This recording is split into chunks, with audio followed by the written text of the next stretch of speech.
Selamat datang. Silahkan tempel kartu atau uang elektronik Anda. Halo teman-teman, jumpa lagi bersama Master Fakri. Kali ini Master sedang berada di Mangga 2 Square, ingin meliput acara Cooler Master yang diadakan di Agres ID Jakarta.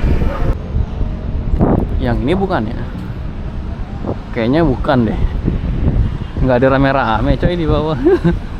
Kayaknya yang tempat yang berbeda. Nah, ternyata yang ini guys gedungnya. Let's go, kita masuk ke dalam.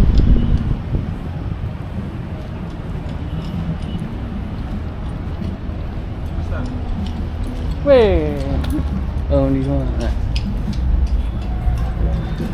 Ya benar, ini dia. Hei Fauzan. Eish, Master. Apa kabar? Ini produk-produk yang ditunjukkan di acara media gathering Cooler Master Agres ID Jakarta dalam kesempatan kali ini.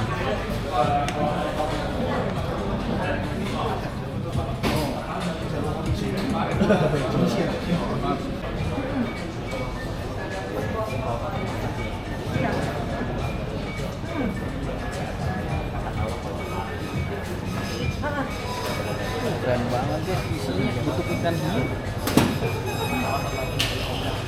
Nah, nggak bawa kamera lagi. Bawa tetap.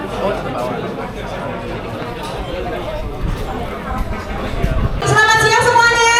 Selamat siang. Ini jual langsung kenceng suaranya. Hai semuanya, terima kasih udah luangkan waktu.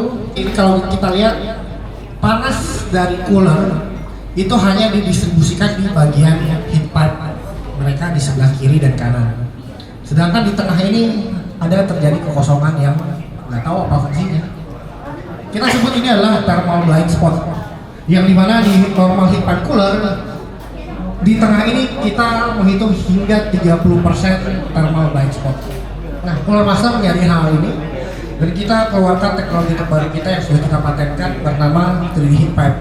Dan yang kita lakukan adalah kita membuat dua heat pipe tambahan yang teman-teman bisa lihat di bagian tengah, yang dimana memberikan extra pipe untuk mendistribusikan panas secara rata ke prosesor kalian.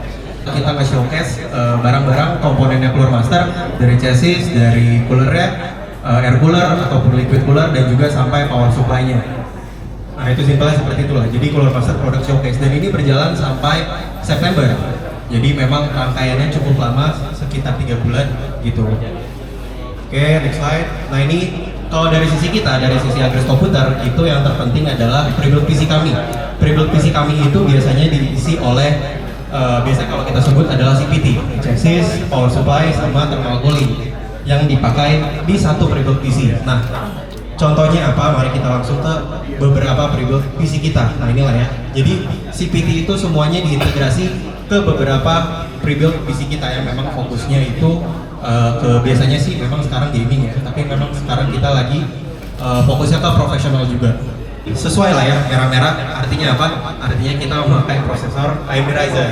TJ Max yang zaman dulu itu beda banget sama zaman sekarang. Karena zaman dulu CPU-nya panas, dia kena TJ Max, berarti cooling problem. Itu zaman dulu.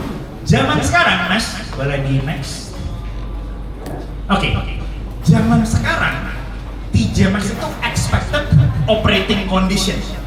Jadi vendor prosesor, walaupun usernya nggak nyaman ngelihat suhu prosesor 12 jutanya mereka jalan di 95 derajat gitu kan, tapi yang terjadi adalah pertama workloadnya start apa itu games, bench atau rendering atau apa, dan CPU-nya akan mulai nanya ke dirinya sendiri, bisa nggak performance-nya naik? Oh, ternyata masih ada frekuensi headroom, saya masih bisa naik di frekuensinya. Karena zaman dulu pekerjaan saya sebagai overclocker adalah naikin frekuensi secara manual. Zaman sekarang semua prosesor berusaha untuk meningkatkan kecepatannya sendiri. Jadi ya saya hampir kehilangan kerjaan dengan prosesor zaman sekarang nge-overclock dirinya sendiri. Tapi anyway, untungnya di sini mereka nanya sama dirinya sendiri, bisa nggak naik frekuensinya? Oh bisa. Ternyata karena belum TJ Max. Jadi zaman sekarang lucunya adalah kita pakai cooler yang limited gitu. Misalnya kita pakai cooler yang super low profile itu berapa 53 mili gitu, kecil banget gitu ya. Kita pakai cooler yang 53 mili sama kita pakai water cooling, bisa jadi konsumsi daya yang water coolingnya lebih gede. Bingung nggak kenapa terjadi kayak gitu? Bentar, saya boleh nyomot satu ya? Terima kasih. Oke, sebentar. Bentar dulu mas, sabar. Ditahan pertanyaan, disimpan dulu. Jadi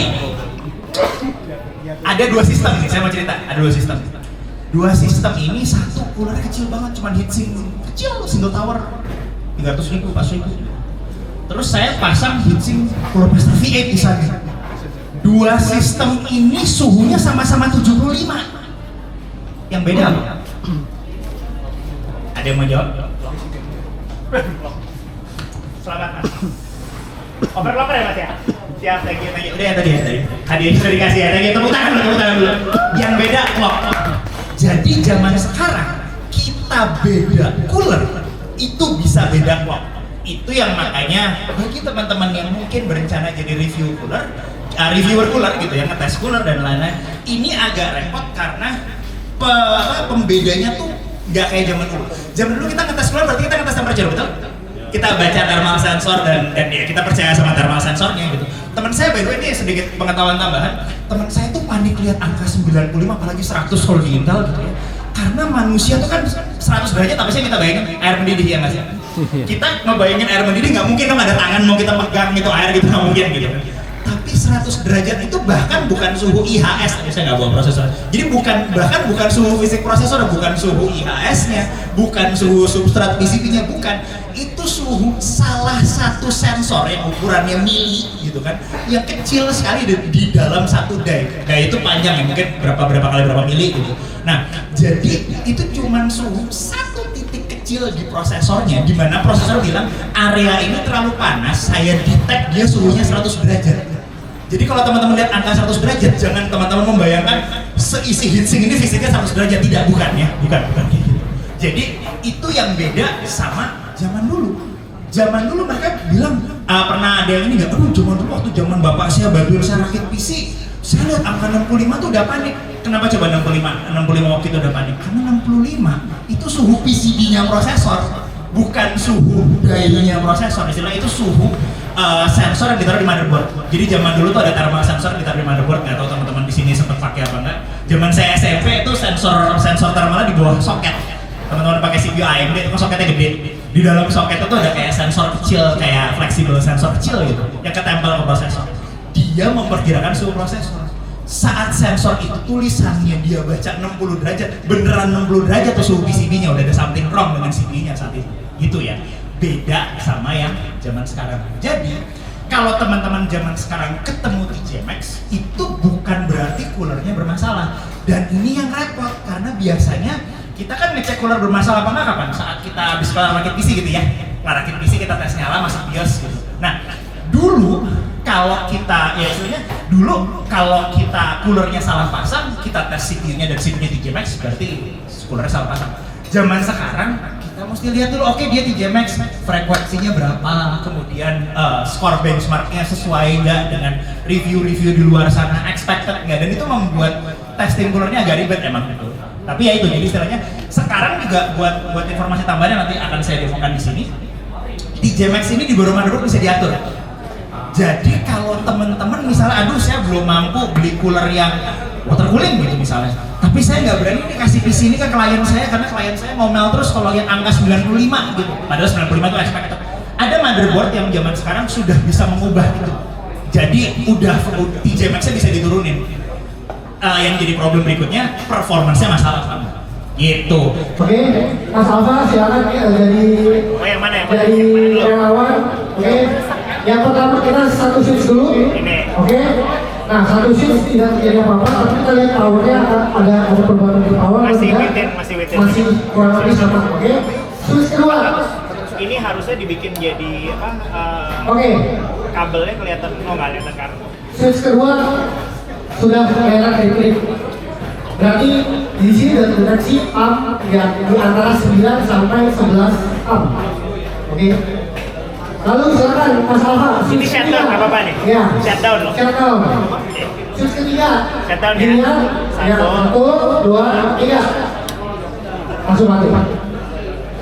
Dan teman-teman bisa lihat sini merahnya udah nggak kedupin, udah full kan?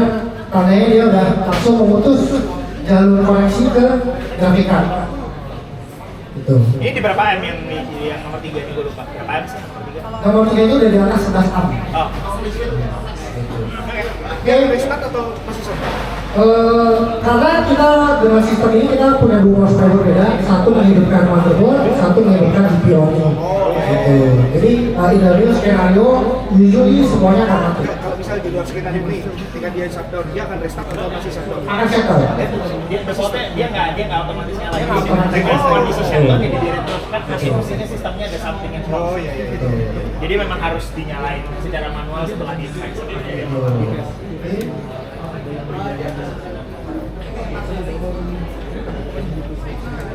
Ini udah mati. Mau dinyalain lagi? Nyalain lagi ya? Nyalain lagi.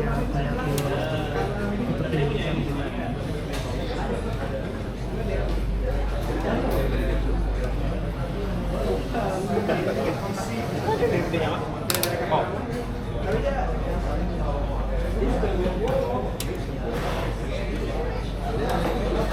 Nyalain motherboard dulu apa gitu ya? Ini nyala dulu, baru nyala.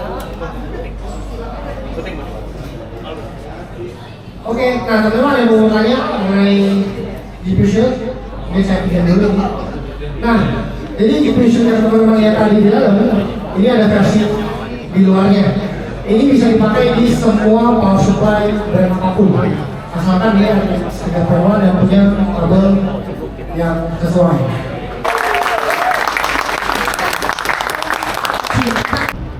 Demikianlah perjalanan Master dalam acara Media Gathering Cooler Master di Agres ID Jakarta. Like video ini kalau kamu suka, jangan lupa komen dan subscribe channel Teknologi Pintar. Sampai jumpa pada video-video selanjutnya.